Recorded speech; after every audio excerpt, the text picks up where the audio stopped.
Salut, salut, coucou les amours, salut à tous. Modou is Maud Siffleur, votre conseillère pour vous servir. Je suis vraiment contente d'être avec vous aujourd'hui. Vraiment épatée. J'en profite pour vous remercier, surtout à vous qui m'aviez appelé pour me dire Modou, qu'est-ce qui se passe?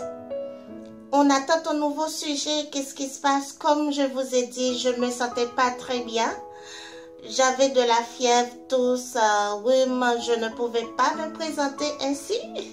Je ne pouvais pas me présenter ainsi. J'avais... ma voix n'était pas du tout bonne. Bon, jusqu'à maintenant. Mais je suis là avec vous tout entière. Sans plus tarder, notre sujet pour aujourd'hui est titré « Comment vaincre ses peurs ». Sachez que c'est tout à fait normal d'avoir peur. Tout le monde peut avoir peur un jour ou l'autre. Et probablement, si vous venez de cliquer sur ce sujet, c'est que vous êtes dans cette situation et vous ne savez pas quoi faire pour vous en sortir. Nous allons essayer de résoudre ça ensemble. Ne vous inquiétez pas. Aujourd'hui, nous allons essayer de résoudre ça ensemble. J'ai connu une petite fille. Cette petite fille était la Benjamine de sa famille. Elle était vraiment éveillée et toute sa famille l'aimait, plus précisément sa maman. Tout le monde croyait qu'elle était la fille la plus brave de la famille. Surtout, ses plus grandes sœurs avaient l'habitude de l'appeler pour dire, elle avait un pseudo qui s'appelait Mora. Mora, peux-tu sortir avec moi dehors, s'il te plaît? Il fait noir, j'ai vraiment peur. Et elle était toujours là, tout éveillée, disant, oui, moi, je vais sortir quand moi, j'ai pas peur. Donc, c'était toujours comme ça. Et pourtant, elle aussi, elle avait ses peurs. Sa plus grande peur, c'était quoi? Elle avait peur de se séparer de sa famille. Elle avait peur de perdre l'amour de sa maman. De vivre loin de sa maman, puisqu'elle était vraiment attachée avec sa maman, qui la chérissait toujours. Cette peur a grandi en elle. Arrivé un moment, elle avait peur de s'engager dans une relation amoureuse et durable. Parce qu'elle avait non seulement peur de se séparer de sa maman, elle avait peur du changement de son conjoint après le mariage, tout ça lui tournait dans sa petite tête. Voilà, c'était comme ça. Donc, c'est pas parce qu'elle ne voulait pas se marier, c'est pas parce qu'elle n'aimait pas la personne qu'elle était en relation avec, mais elle avait peur de perdre sa liberté, du changement de son conjoint, tout ça. Donc, c'était ça sa peur. Et toi qui es en train de me regarder maintenant, quelles sont tes peurs? Tu as peur de quoi? Je ne sais pas, peut-être tu as peur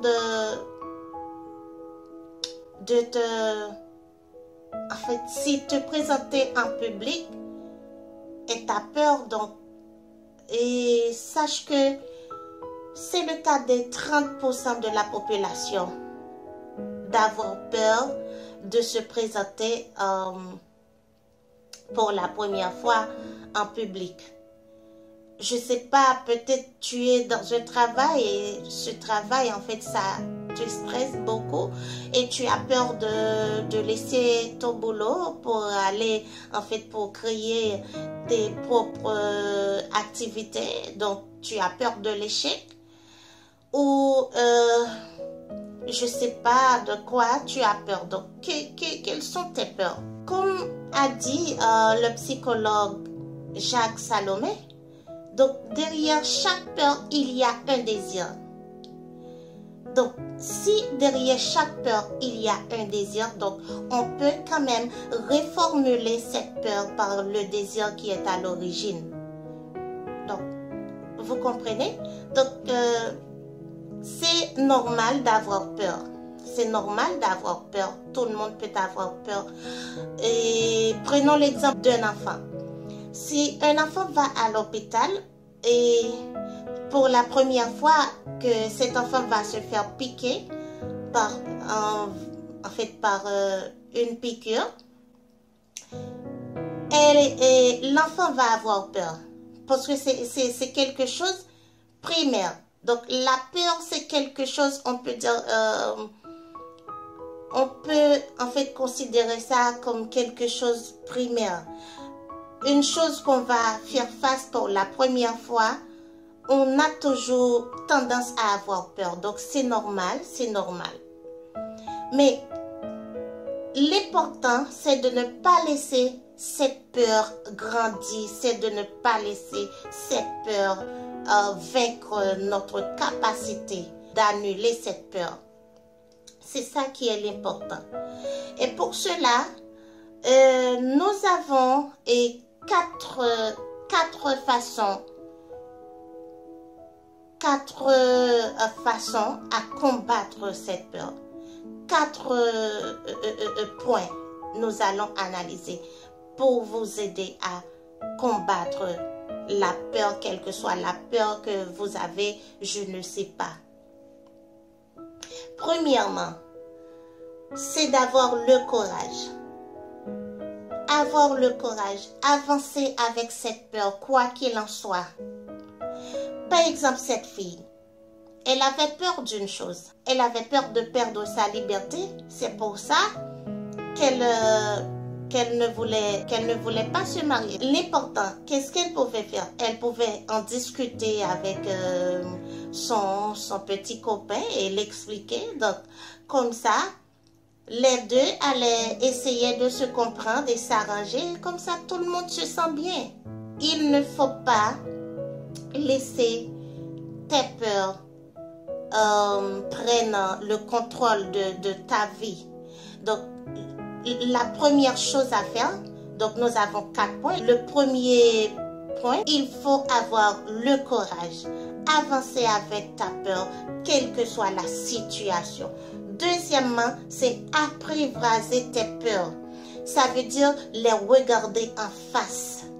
Par exemple, si tu sais, tu as quelque chose comme je viens de l'expliquer, cette fille, elle devait en discuter avec son conjoint.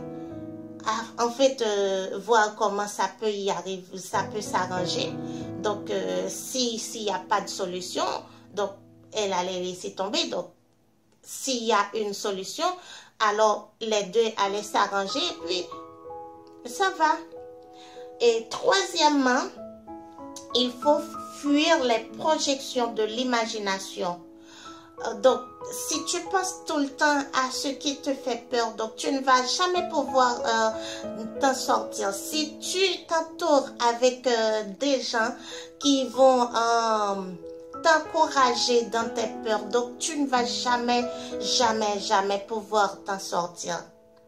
Et quatrième chose à faire, quatrième et dernière chose à faire, il faut multiplier ces actes de courage de jour en jour. Ces actes de courage, il faut les multiplier. Donc, peu à peu, tu vas voir que tu ne vas plus jamais avoir peur. Pourquoi je dis ça? Parce que la peur, c'est quelque chose, la peur, en fait, quand on a peur d'une chose, la peur est là. Elle est là. Si par exemple, la peur est à ce niveau, en fait, de 20% en nous, donc notre capacité de vaincre ces peurs est par exemple à 10%. Plus on a peur, plus on passe de temps à avoir peur de cette chose. Et puis, on commence à s'habituer. Et notre capacité de vaincre cette peur, et notre peur était à ce niveau-là. Donc, notre capacité de vaincre cette peur était là. Donc, ça prend de dimension, jusqu'à ce que ça dépasse. Notre capacité de vaincre cette peur devient plus grande que la peur que nous avons en nous. Donc, c'est ça. C'est comme ça. Donc, on peut avoir peur d'une chose aujourd'hui et demain, on devient la personne la plus forte qu'il en soit. L'important, comme je vous ai dit, n'oubliez pas ces 4 points. La première chose à faire, c'est d'avoir le courage. le courage et ce courage, vous allez le manifester en avançant. Avancer avec tes peurs, quoi qu'il en soit. Deuxième point, c'est apprivoiser tes peurs. Ça veut dire les regarder en face. Dis-toi, je vais voir ce qui me fait peur. Aujourd'hui, je vais me combattre avec ça. La troisième chose, en fait, le troisième point, c'est fuir les projections de l'imagination. Ça veut dire, si tu penses à tes peurs sans arrêt, tu ne fais rien pour t'en sortir et tu t'entoures avec des gens qui vont t'encourager dans tes peurs, tu ne vas jamais pouvoir t'en sortir. Et quatrièmement, il faut multiplier ces actes de courage. Peu à peu, et vous allez vous en sortir. Merci, je vous aime beaucoup, beaucoup. On s'arrête là pour aujourd'hui. On se verra dans un prochain sujet. Je vous aime beaucoup. Bisous, bisous, bisous, bisous. Bye. Mouah.